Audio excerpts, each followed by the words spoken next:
सात चिरंजीवियों के बारे में हमारी चर्चा चल रही है। विभीषण के बारे में हम चर्चा कर रहे हैं। यदि हम विभीषण को गद्दार कहते हैं, बुरा कहते हैं, घर का भेदी कहते हैं, इसका सीधा सच्चा मतलब ये है कि हमारी निष्ठा जो है रावण के साथ है। हम रावण के सहयोगी हैं, रावण के वंश के हैं, इसलिए हम विभीषण को बुरा कह रहे हैं। परंतु यदि हम राम की प्रति हमारी निष्ठा है, हम रामादल में हैं, तो विभीषण हमारे लिए गद्दार नहीं है। वो तो हमारा शरणागत है और हमारा सहयोगी है।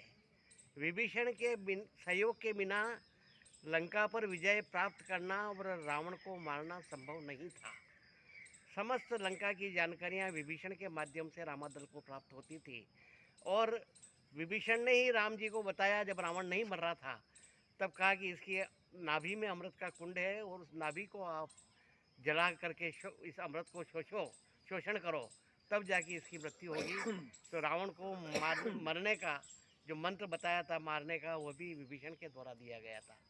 तो यदि हमारी निष्ठा राम के प्रति है तो विभीषण हमारा परम सहयोगी है और उसके बिना न तो लंका पर विजय प्राप्त की जा सकती थी, न रावण को मारा जा सकता था।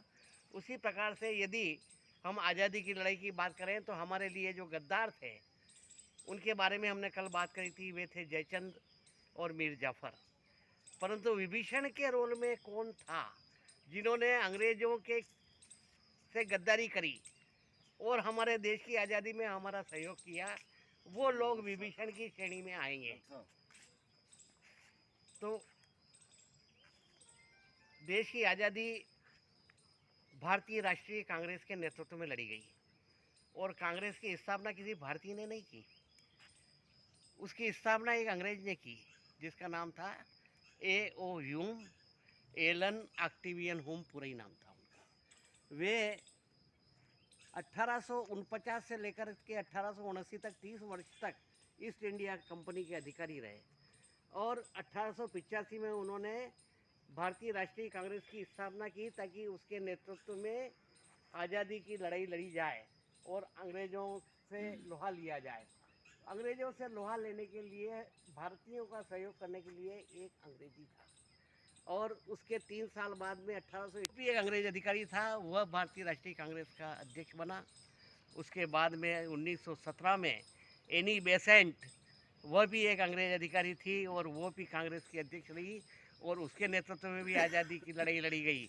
और उसके बाद में F.C. एंड्रयूज, वो गांधी जी को अफ्रीका से भारत लाए और उन्होंने कांग्रेस की कमान गांधी जी को सौंपी और आज़ादी की लड़ाई का चेहरा गांधी जी को बनाया। और इसके साथ ही हेनरी कॉटन, यह भी एक अंग्रेज अधिकारी था जिसने आज़ादी की लड़ाई में भारत का सहयोग दिया। तो इस प्रकार से अंग्रेज़ों के साथ में गद्दारी करके और भारतीयों का जिन्होंने साथ दिया उन्हें हम विभीषण की श्रेणी में कहेंगे, क्योंकि उन्होंने सहयोग से ही ये गांधी जी को और भारतीयों को ये आज़ादी मिली। उसके में सबसे बड़ा योगदान अंग्रेज़ों के खिलाफ अंग्रेज़ों का ही था जिन्होंने भारतीयों की सहायता की और हमें आज़ादी की लड़ाई में हमें सफलता प्राप्त हुई। तो आज भी कलयुग में इस प्रकार के कई व्यक्ति हैं जो विभीषण के चरित्र को निर्वहन करते हैं। अपने जाति, धर्म, कुल, रिश्तेदारी, पद, प्रतिष्ठा सबको बलाए ताक रख करके सत्य और धर्म के पक्ष में वो खड़े होते हैं और उनका साथ देते हैं। इस प्रकार के चरित्र हर युग में थे और आज भी हमारे देश में और इस पृथ्वी के ऊपर मौजूद हैं, जो कि विभीषण के रूप में।